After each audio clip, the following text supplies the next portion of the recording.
Hello, good evening. Welcome to the IFFR. My name is Nanook Leopold. I'm a Dutch film director, and I was born and bred in Rotterdam. And actually, I was born and raised on this festival because I used to go here when I was like 16, skipping school and watching 50 films in a week. I can recommend it to everybody to do that. Your world will be turned upside down. You see so many different films, so many different things, things I never knew were possible in film, and it made me the director I am now. And it also enabled me to find my own voice, and when I did that, I got to work with the guests of honor of tonight. I made a film with Sandra Hüller. It's now 14 years ago, but we still remain in touch, and she's very, very dear to me.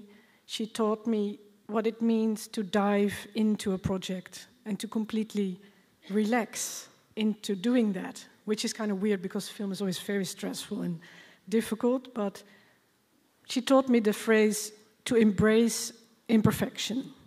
And that has since then been with me, and I keep it very dear. And now I would like to introduce Sandra Hüller and Peter Bradshaw for the talk. Thank you. Ladies and gentlemen, hello. I know you haven't come here to listen to me in any way, but my name is Peter Bradshaw. I'm the chief film critic of The Guardian in London in the UK, and it is my pleasure and privilege to be introducing this very, very special talks event at IFFR. I want to say that our guest here is, to use a vulgar expression from British film journalism, white hot. She comes to us with 2 BAFTA nominations for 2 separate films.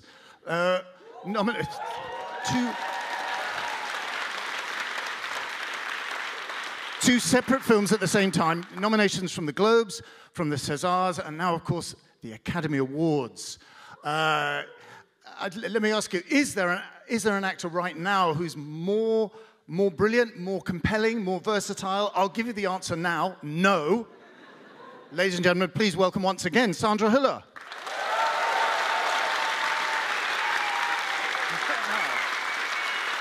Can we sit? Sit down. Thank you very much. Sandra, hello. Hi. Hello. After all that, we're so thrilled that you could make it here because I know how manic your schedule must be right now. I know that you're doing a theatre project in Germany right now. Is that right? Can you say something about that? Wait. Oh, okay. Yes, I was playing the Exterminating Angel last night in Bochum with my wonderful colleagues. It's a piece made by Johann Simons, who is in the audience tonight, and I'm very happy that he's here. I can see you. Where are you? Ah. Whoa. So yes. And how does it feel to be in the eye of the... If I can ask this vulgar and absurd question, how does it feel to be in the eye of the storm like this? Are you used to it now or not really? No, I'm not. No, I'm definitely not. It feels... Well, I try to describe it from different perspectives because it involves different perspectives. First of all, we're all going to die. So it's... Yes. A thing that happens. You could have broken that a bit more easily to me, yeah. Sandra, So, to be honest with you. That's one thing. The other thing is that sometimes I find myself giggling in the morning when I wake up because it's really, really nice what's going on. At the same time, when I walk my dog behind the house, people are shouting at me, "Congratulations!" that I've never seen before. So it's really, it's a mixture of a lot of things, privacy issues and, all these. But really beautiful. And it's very strange. A gentleman came up to us just now and said, "Anatomy in Fall. So did she do it or not? I don't get it. Do you have that?" Yeah, he even pitched a theory. Yeah, great. Yeah. I mean, he walked away before you could tell him. That was the other weird thing. Yes. But ladies and gentlemen, I want to talk in a general, wide-ranging way, but I also want to focus in on a couple of specific movies, and obviously the 2 specific movies I want to talk about are the 2 that are on our minds right now.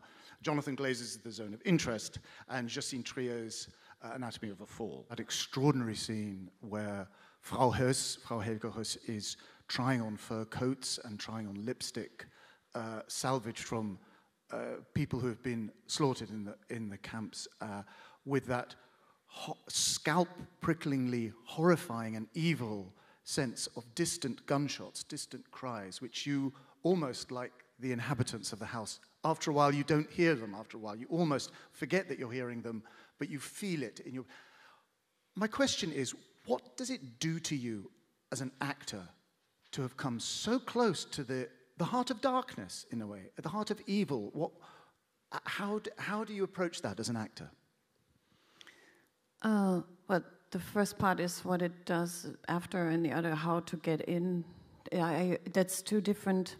Well, it's really hard to talk about the approach. Normally, as actors, we want to connect to our characters. We want to love them. We want to defend them. Yeah. We find something in them that connects us, whatever it might be. Mostly, it's a secret. Sometimes we share it with directors or partners. But in this case, I felt it wasn't possible. So we were mostly speaking about what we wanted to achieve with the film.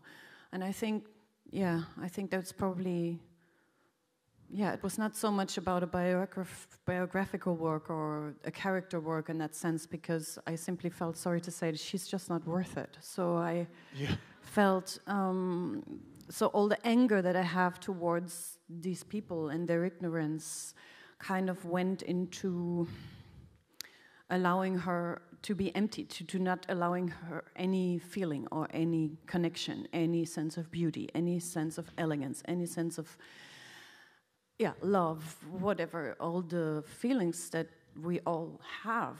And I felt that it's not possible when you consciously allow people to be killed, and also next door, and then you have all these other feelings. It just didn't feel possible. So we worked mostly over the body. We made a very early decision that that it's important that she's a farmer. She and her husband are farmers. They want to be farmers when the war is over. That's what they stated.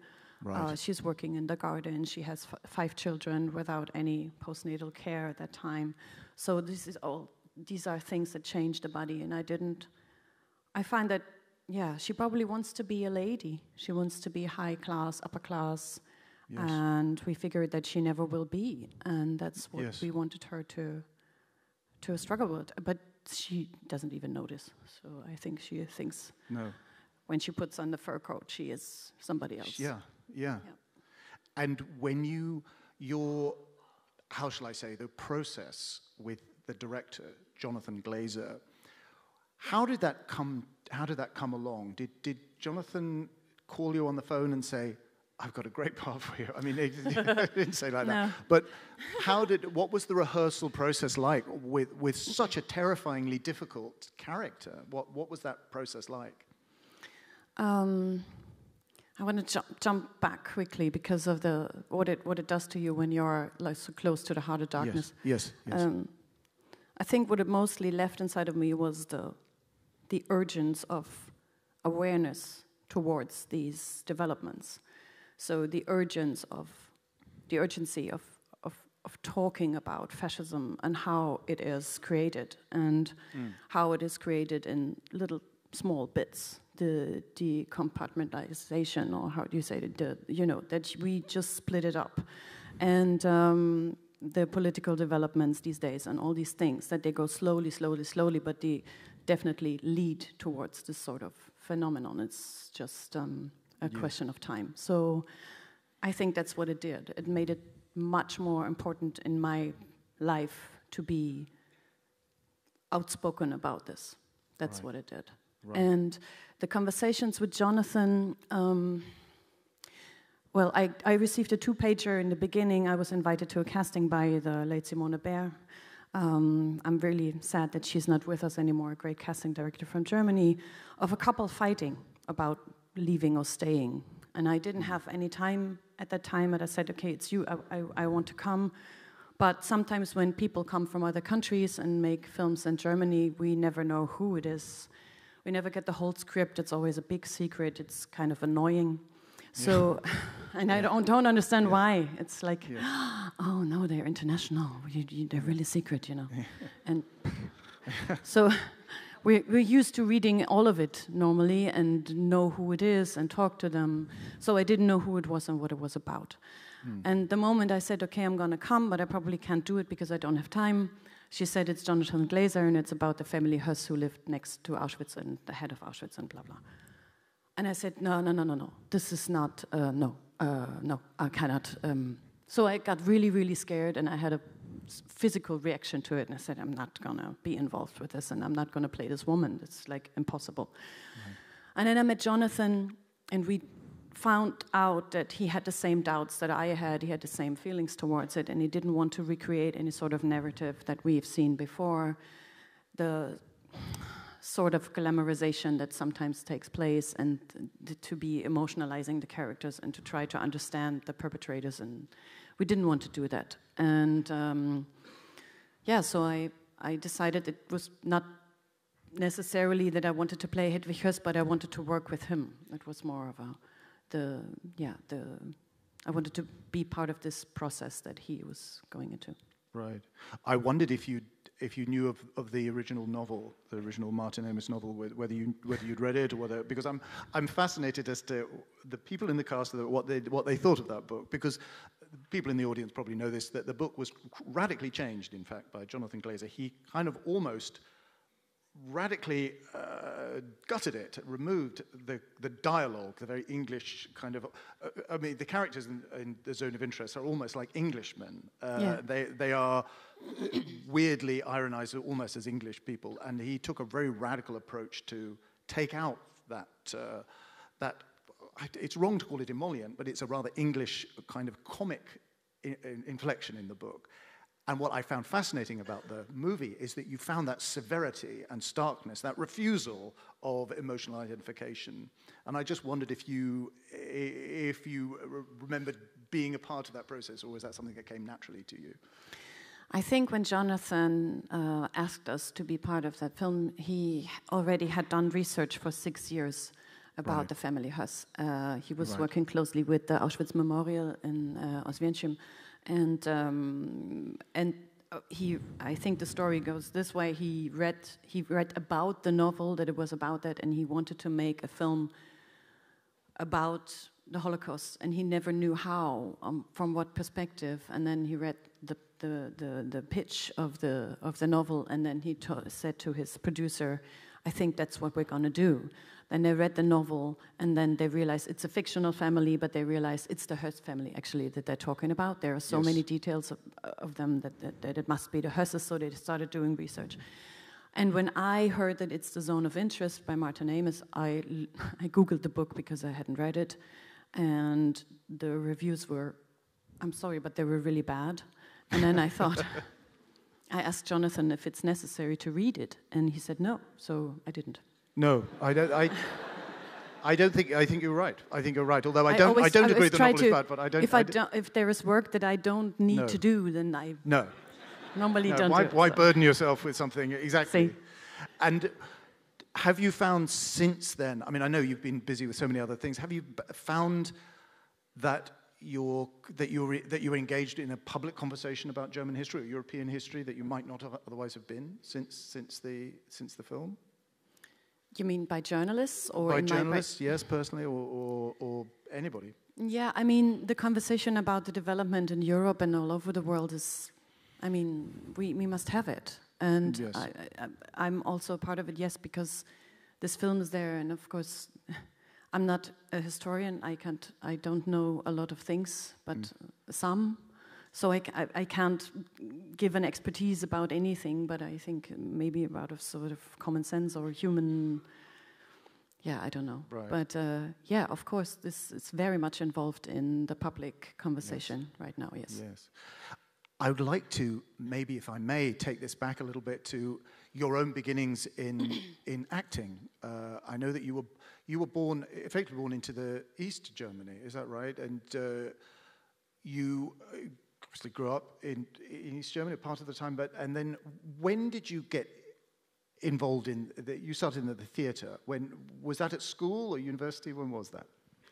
It was in school, yeah. I think I was 16 or 15, I can't remember exactly. And it was my English and German teacher who decided to have a drama club. And she said, maybe it's something for you because you like language and... Right. And I tried, and I liked it.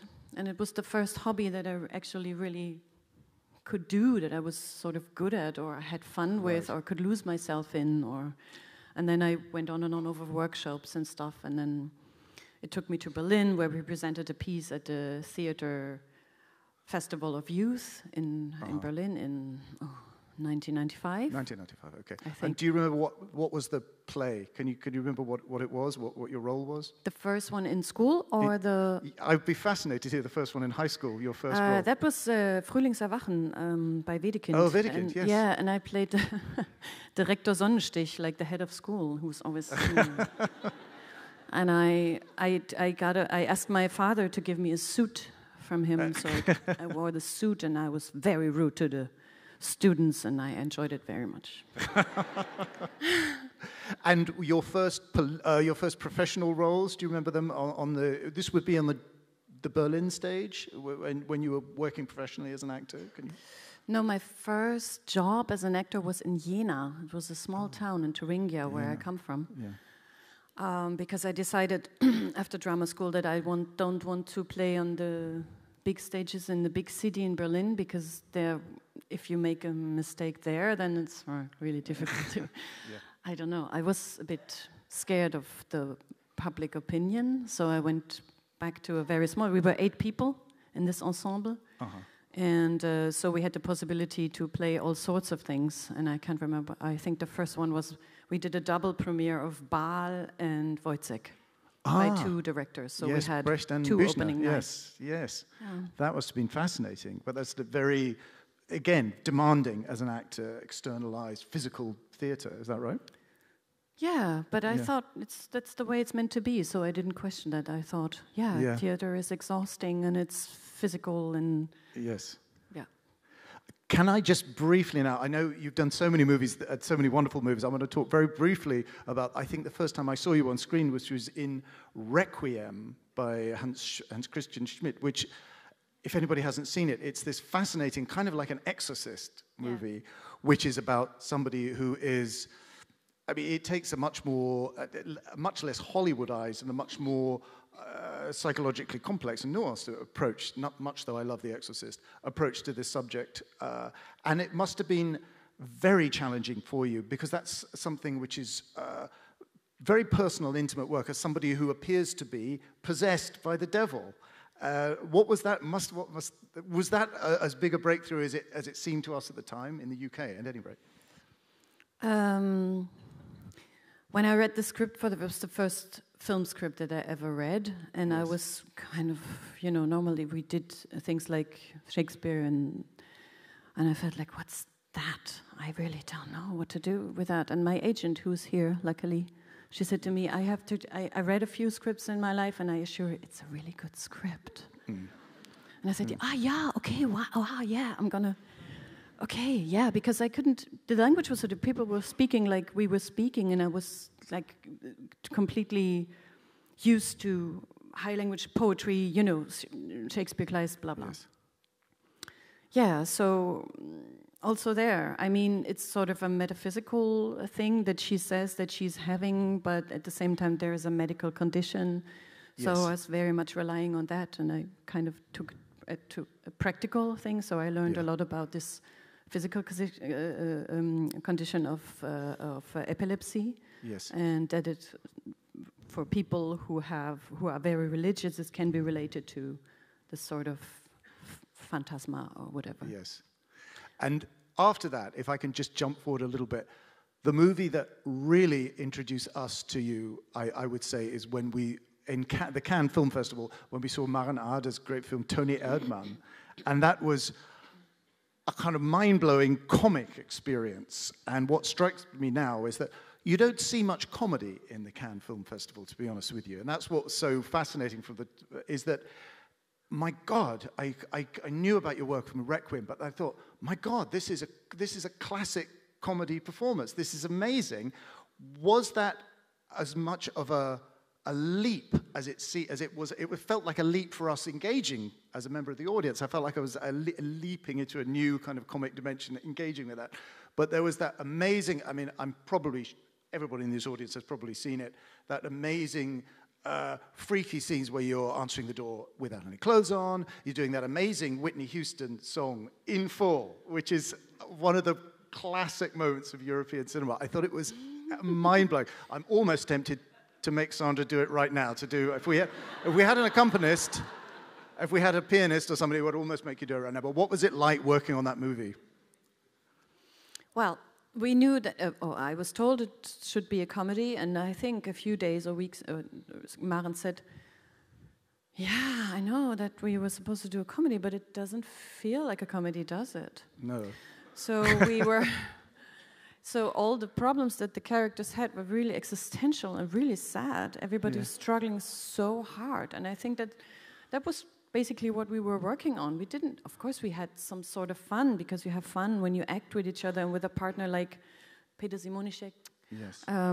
But we didn't find ourselves funny or anything. We just had big problems, you know. Yeah. And so we didn't even know if people would find it funny in the end. Yes. And when I saw it for the first time, I remember it was in the editing room of Maren. She showed it to Peter and me. We were laughing from embarrassment all the time. And I felt, it's probably working. But the work on it was very hard, and we really also, I'm sorry, Peter, but we got on each other's nerves so Oh, really? much. I was going to ask what your relationship, whether there was a chemistry or an anti-chemistry with Peter. There was a chemistry, but it was the chemistry of these people. It immediately worked. It was really like, I really love you, but sometimes the things you say are not appropriate. And the other way around, I know you are young and you're my daughter, but some things you don't know. And so, so it was matching. Yeah. Was he in character? Was it like a method acting thing, or was it just your personalities meshed with the part? I can't say. No. I don't know. And how did it feel? And I'm just fascinated by this. I always like to hear this about actors and people. How did it feel watching it with an audience for the first time? Because that's the moment of secret revelation that you'll never know how it's going to play until you hear it with an audience. How did it feel listening to the audience of Tony Erdmann for the first time? It's blank. I can't remember. It was in Cannes. It was my first time in Cannes. Really? I don't remember a thing. Nothing. You went into a trance state, a fugue state. Yeah, probably almost dead. I have no idea. I remember that, also we didn't know about this ritual of people getting up after and clapping, standing. Oh, yeah. I learned later on, they do it for everybody, but so we were like, what's going on? And then the cameras were on us all the time, like, what should we supposed to act now? What should we do? It was really, I remember the after much more than the during the. It's very stressful for an actor at Cannes, because they bring on, at the Cannes Film Festival, they don't do anything like this here. Rotterdam's got too much sort of aesthetic class to do this, but they bring in CCTV cameras into the great hall itself, and then they have a standing ovation which can go on for hours. It can go on for hours. And they have cameras going right into your face, so you have to. And Thierry Frémaux is standing behind. Thierry, yes, Thierry is all. I mean, he's the. Yeah. And then you're like. And Thierry makes sure that the cameras are you're right in shot, right in the front of shot. Yeah. And so no matter how, if you maybe you don't like the film, maybe you're in tears because you just broke up with someone, whatever. But it's really it is stressful. Yeah. But also when you look at it later, you realize that you were looking somewhere up, but there's nobody. You were looking just because. I don't know why. I love that sort of thing, but I know how stressful and how awful it must be for an actor. You think, I've given my performance, and now I've got to do it all over again. Yes, but at the same time, it's really beautiful. Because you really celebrate, and everybody, this is the ritual, and it's not empty. It's not an empty thing. It creates a sort of closure to all the work for everybody. It's really nice. Yes. Talking of Cannes, I want to bring us back now to another Cannes event, which was this year for Anatomy of a Fall. again, I'm going to guess that a lot of people in this room will have seen Anatomy of a Fall, but even if you haven't, I really don't want to talk about it too much.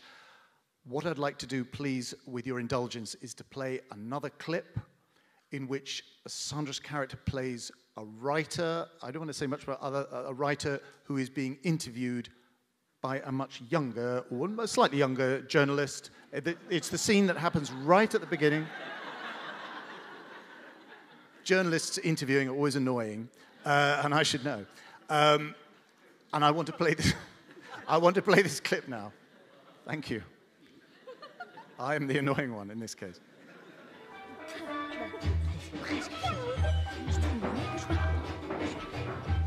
What would you write about? It's somewhere working upstairs, my husband. So, what interests you? What makes you so mad you want to explore it? Forget about your thesis, your studies. I don't want to be a writer. It's okay. You don't have to write. Just talk like we're talking now.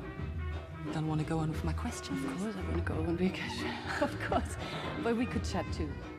Maybe we ask one question each, so nobody's frustrated. Like a normal conversation. Are you really interested in what? And what interests you? Come on.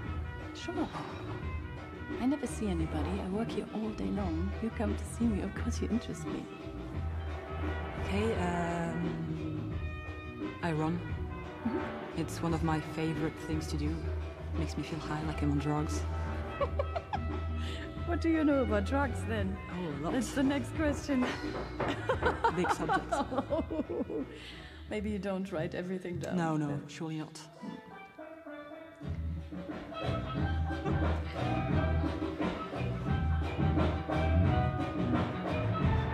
I told you, we should have done this in Grenoble. It's fine. I'll write your answers down.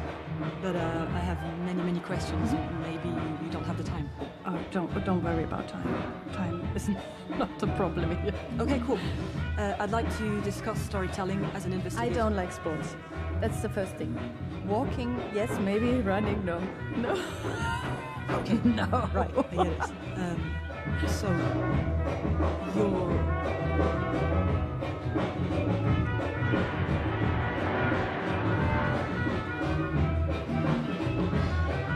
It's not really possible anymore, is it? Yeah. So, yeah.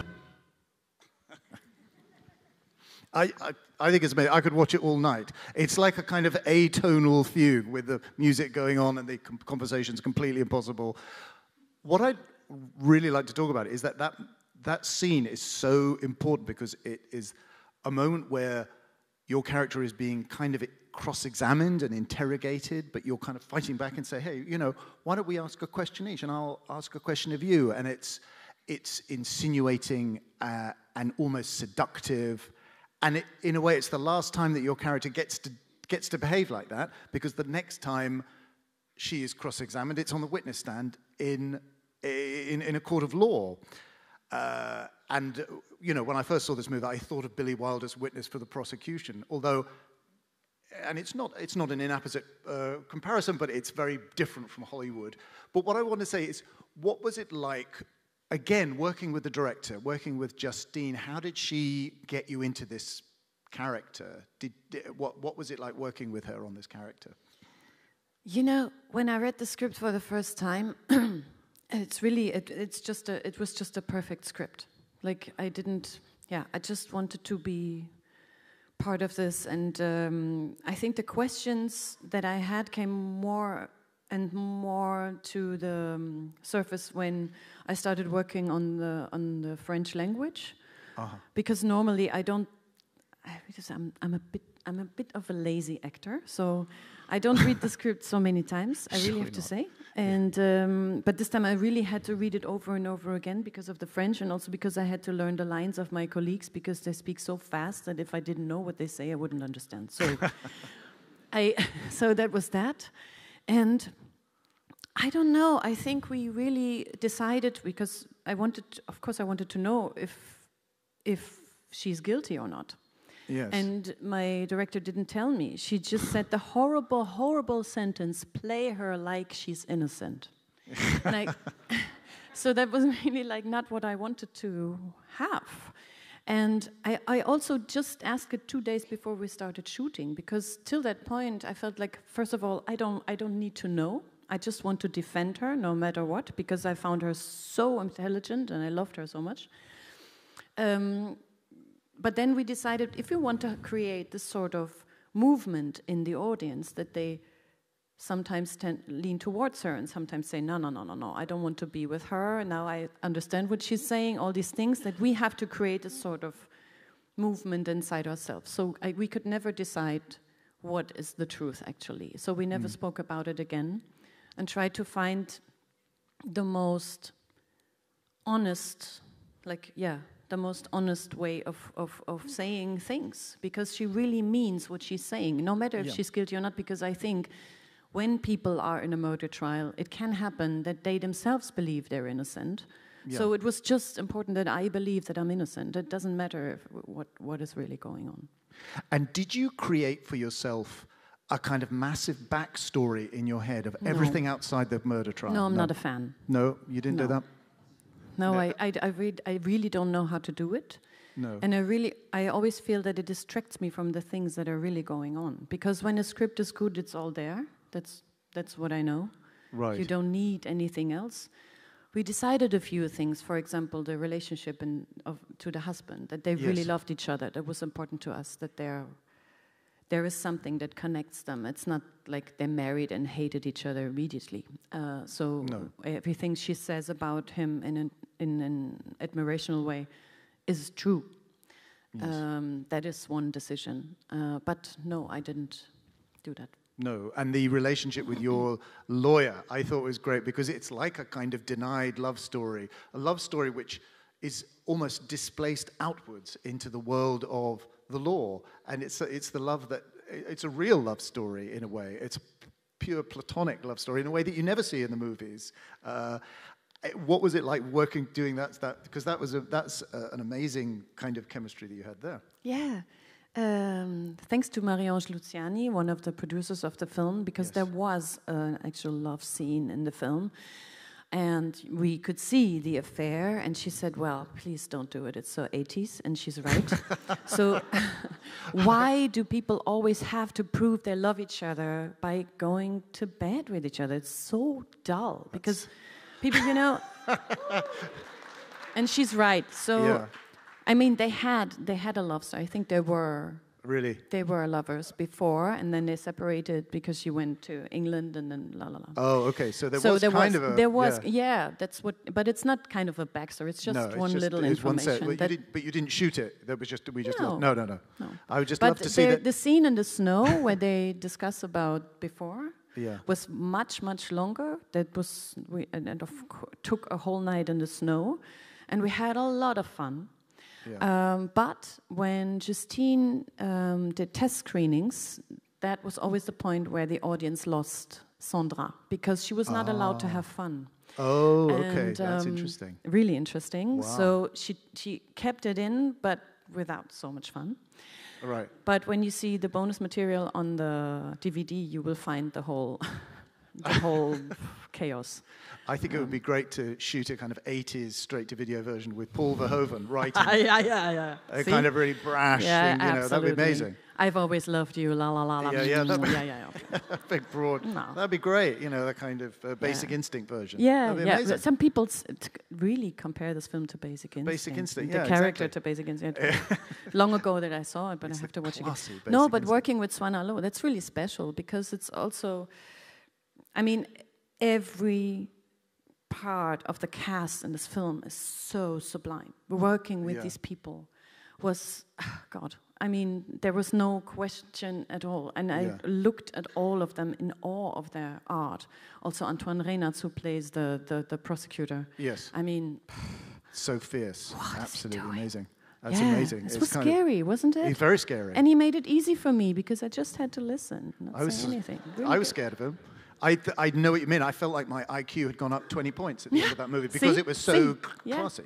Well prepared, And Swan, but Swan at the same time, he's a very, it was just so much fun to work with because we didn't also need so much words to understand what we mean, what we want to do. Yes. Yeah, it was really, really nice. I know we want to bring in the audience for some questions from the audience. I just have to ask one more thing. A movie I love, which is In the Aisles by Thomas Stuber, which funnily enough, some people haven't seen this movie, but I love it because it's about the world of work, because movies are hardly ever about the boring world of work and clocking on at work every day in a supermarket. And also you had this wonderful relationship with another great actor, Franz Rogowski, who I think is so good. Some people in the audience may or may not be aware of it anyway. It's a relationship between Sandra's character and Franz Rogowski's character. What was it like working with him? Because I think you two together, that is heaven, because that's the A game. It really is. Yeah, it was really beautiful. What can I say? We learned to drive the forklift together. Yes. I annoyed my director because I cut my hair before the shoot, but then he said, but there's a scene where he finds a hairband of you in your long hair. What about that? So you had to shut down for 10 weeks when you grew your hair. Yeah, but also Franz is he's a very, how do you say, intuitive. Swan too, very intuitive actors that have a very wide range also of emotions and are very transparent with the things they think, and you can immediately tell what's going on. So that was also a big pleasure. Yeah. Well, marvelous, ladies and gentlemen. I want to bring in some questions. What I want to do is, if you want to ask a question, please could you raise your hand? And I don't know if we have. I don't know if we have a microphone. Do we? We do. Okay, so at the back there, I think we have a question out at the back. Yes. Hello, good evening. I have a question on the question about what you said about Anatomy of a Fall. Did she do it or did she not do it? I know for a fact that we, the audience, did it because that man was so annoying, we pushed him. Is that true, Sandra? Did the audience do it? Some people even thought the son did it because he wanted to free the mother. But I really can't say. Recently, I saw there was on X, now it's called X, this marvelous thing in the internet. Yes. And somebody said he can't have fallen because there was nobody there to lean out to, and I was like, but whatever. A lot of theories. But thank you for this comment. Thank you. I can't comment it. I can't. It's a very rare example of a statement and not a question which comes to the point on these occasions. So congratulations. I'm going to go to... was there somebody over here that was asking a question? Yes, over here, please. I'm going to have to put my glasses on in a minute. Yes, hello, Sandra. I wanted to ask you something about... first of all, Tony Erdmann, you play a very credible and moving role with Peter Simonsek. Very, very moving. But you also play a very great role with mother and son in Anatomy of a Fall. Could you talk a little bit about how it was building up the relationship with this very talented child actor? Milo Machado Grané, thank you for that question. The great thing about Milo is that he decides the relationship. It's not me. When we met for the first time, also this material is on the DVD, it's in the bonus. When we met for the first time, and it was very clear that it's not a child that you can just go over and cuddle. It's not, he won't do that. So we had to find another way. Not that he's sort of stiff or anything, it's just there's a boundary, and that's okay. And so it was very clear that the relationship they have is very respectful. And I always like the idea that some people say she's cold. I disagree.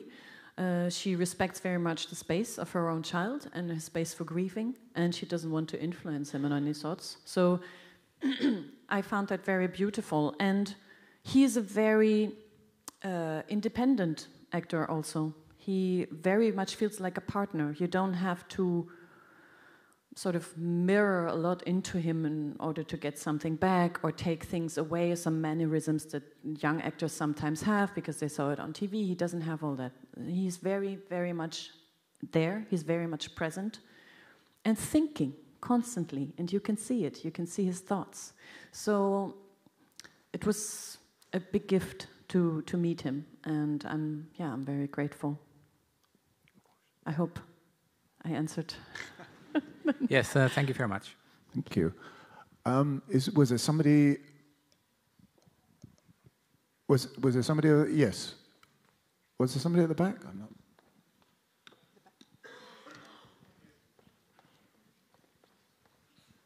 Yeah.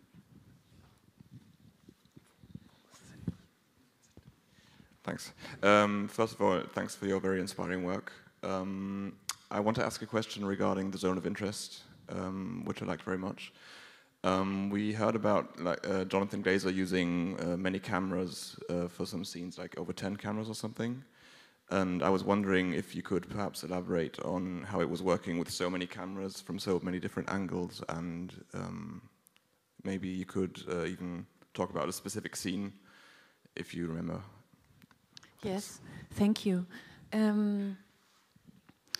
This choice was made very early. The camera DOP Lukas Zaal and Jonathan Glazer chose this way of working. They placed 10 cameras all throughout the house and outside of the house, so that you could shoot simultaneously away from the gate of the garden, into the house, through the kitchen, the hallway, in the office of Rudolf Höss, for example, or from the top of the house down to the house, and you would have never, ever any problem with continuity, light, anything, because everything fits together.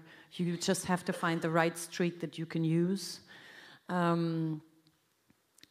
It creates, which was very important for this work, a sense of surveillance, of course. You're constantly looked at, and also, maybe it's just because we were German, also a sense of judgment, which was very interesting for the whole pressure in all of this. Very uncomfortable, but necessary, I think. It also creates a focus of all actors at the same time, because the camera never turns, so you can never relax. It's not mine, it's yours. So maybe I'll play a little less now, because I'm exhausted. You only have each other, you have to rely on each other very much, and on yourself. You can never hide anything. You will be constantly centered in yourself back again, because there is no direction where you would send something, create something, play something for somebody. You're just in this room, and you know that everybody watches you. And it's very intimidating, and at the same time, as I said, necessary, and for this story and for what we wanted to tell, really, really useful. Also, you never spend any time with light change, technical interruptions, nothing. Makeup, nobody had entrance to the house. We were alone in there with a directing assistant who sometimes told us when we cut, sometimes they didn't.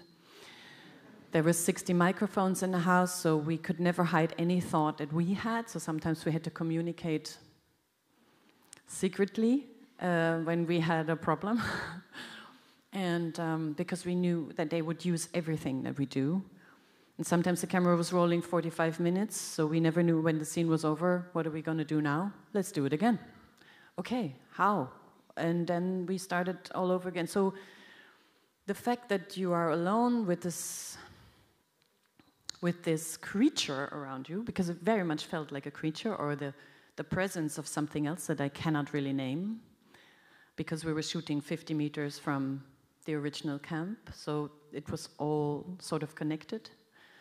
That was very, very special, and I'm really curious if more people work that way in the future, because it's really like Jonathan said, you cut out all the things that you don't like about filmmaking, basically. Yeah. That's very. Can I just jump in? I was going to ask about doing lots of takes. You know, how many takes did it take, for example, to do the scene that we just looked at? But maybe that whole question is irrelevant, given the working methods you were describing, was it? I mean, or did they? Was there a moment when they say, "Cut, we've got to go back to the beginning and do the whole thing"? Sometimes they did. Also, the house was wired the other way around too, so Jonathan could talk to us. But I think he did that 3 times throughout the whole process. sometimes there was always, can you please go over to the left side? He doesn't talk like that, does he? No, he doesn't. I can't imitate Jonathan Glazer, it's impossible. But he has a very dark voice, doesn't he? Really? Yeah. I've he's, only met him once, but yes, he no, speaks that's more like, Mika Levy. Yeah. He speaks like that. Yeah. But I love him. But what I want to say? Yeah, how many takes? Again, I can't remember. It was long. I mean, it was really luxurious. We started, I don't know, at 9 in the morning. Everything was set. Yes. And stayed there till the afternoon, till the light was gone, because we only use natural light. Really, that's interesting as well. I was going to ask that. There was no light ever. That's why there is the sequence with the thermal camera, because they wanted to shoot at night, and they didn't want to put a balloon over the It's just impossible. Oh, that's interesting. I was actually going to ask that as well. So they used this, which is because that's the most one of the most extraordinary things about the zone of interest is the pellucid blue sky and the sunlight, which you certainly don't expect from this material. You sort of expect it to be in black and white, like Schindler's List, in a way. You don't expect it to look like a normal, bright, sunny day, and it's part of the banality of evil, I guess. And this very, very sharp picture. There's no aging in it or anything that we normally use to put these things very far away from us, like a fairy tale from other times. Exactly. Bad people existed once in this world, you know? Yes. That's not true. They exist nowadays, and they look like us. So it's... You know, I think that was very important to him, that we don't do any... I remember the story where Chris Oddy... Chris Oddy was asked, the stage designer who built the house and the garden after original pictures of the house and all the plans that they had. So they really recreated this space, 50 meters from the original space. So, and one day... somebody from the team came up to him and said, there's a wheelbarrow in the garden, but it looks so new, we have to age it. And he said, no, it was a new wheelbarrow because they just had moved there, and we don't want to put things in the past. So that I found that so astonishing, this way of thinking. Yeah. Do we have another question? Somebody in the middle there. I'm sure, sorry, the person right there in the middle, There'll now be a long pause while we get... Oh, sorry. While the microphone is thrown to you, Hi. Hello. Your press tour so far, Sandra, has been very giving. So thank you so much for your thoughtful answers with the variety, like all the round tables you've been a part of. Your answers were very, to me, very thought-provoking and progressive. Thank you so much for all the press you've been doing so far. On the other side, so here I've done to my question. You've worked with multiple directors in theatre, in film. I'm just wondering, as an actor, from your perspective, what do you need? What have you noticed that on a set and during a production really helps both cast and crew to create the best version, or just the most, what's important on a set? If I would have to shoot right now, I would say it's the right balance between trust and responsibility. Somebody who trusts you with your own vision and your capability of imagining these things without actually experiencing them. Like somebody who doesn't think, for example, you play a mother and now you have to go to a hospital to witness a birth. That's, I think it's really important to have a safe space. Some people can really create this, they create a space, that's also in theater, dear Johan, that's what some people do. They create spaces where people have the feeling they can show everything without being judged, without being hurt, and that is something that really makes the work fun and good. I think that's the first thing. I don't believe in pressure. I don't believe in perfection, because I can't. I can't play, but I can't do it. So I better say I don't believe in it. It's not so interesting to me, And so people who are looking for let's say, I like the process of collecting material more than the aiming for that one shot. That is the perfect shot. Like the difference between the basket and the Speer. How do you say that? Speer. Yeah. Yes.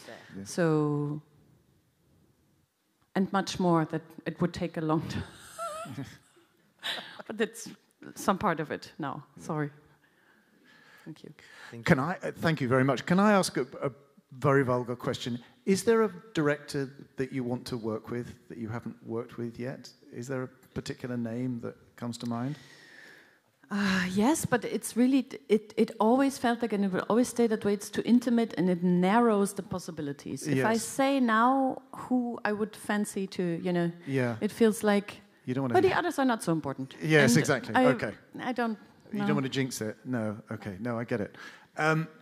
We still have time for another question. I have the microphone right now. So okay, well, that's it. He's got it. Okay. All right. Thank you very much for your 2 films this year. I love both of them.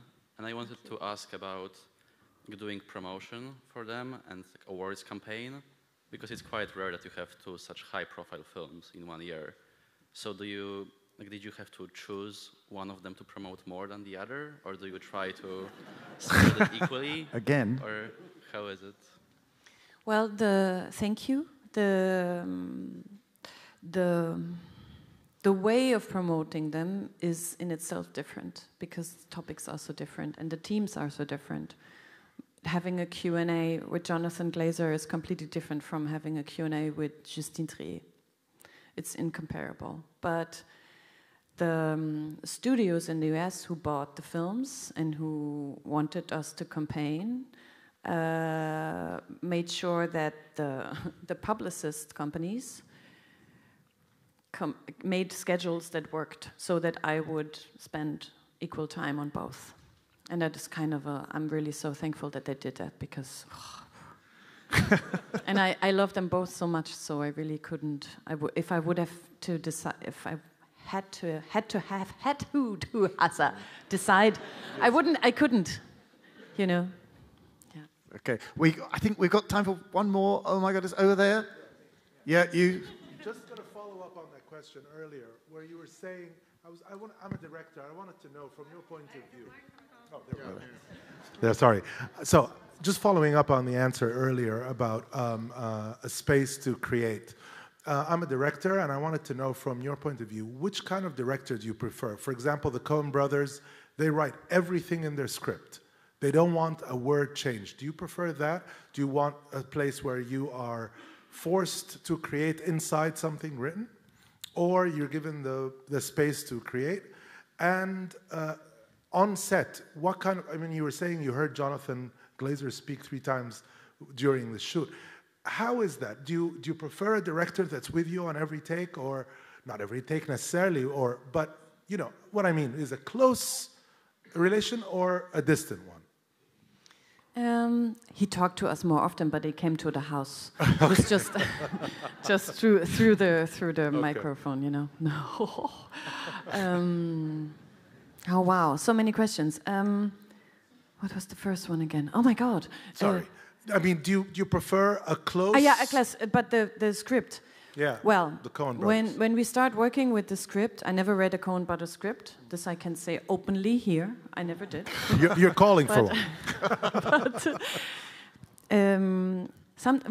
When I start working on something and I start to fantasize about the character and what I would love to show from them and how I would like to connect, there are some words, sometimes sentences don't feel right. Then I immediately, of course, tell this to my director or the writer, which is, in the ideal case, the same person, right. I feel.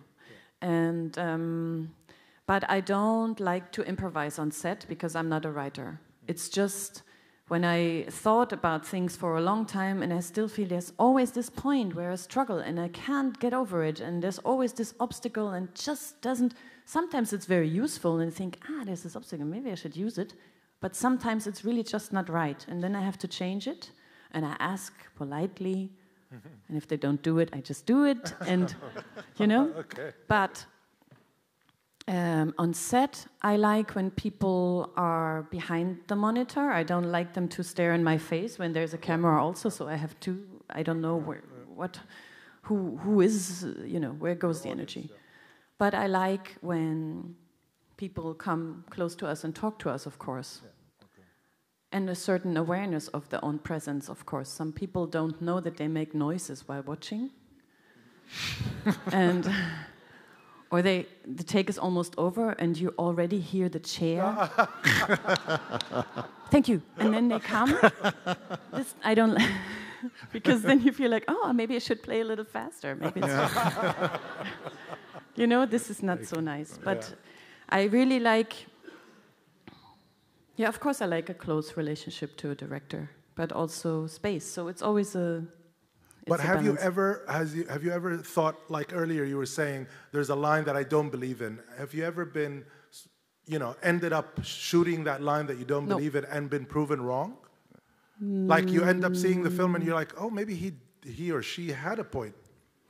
Not with a line, but with the way of playing it. When I say, no, I don't feel it, and they say, just try. Okay. And I say, yeah, I can try, but still. Or for example, the scene in the snow with Justine, where we had so much fun. I told her, I know you like it now, but you will not use it. People will hate her. And, you know, right. So, yeah. Sorry to say it, but yeah. Anyway, thank you. I mean, I don't want to start getting up from my chair now, but I'm afraid we're now out of time. Ladies and gentlemen, I'm sure you want to join with me in thanking our guests for this wonderful, wonderful talk. Ladies and gentlemen, Sandra Hüller. Thank you.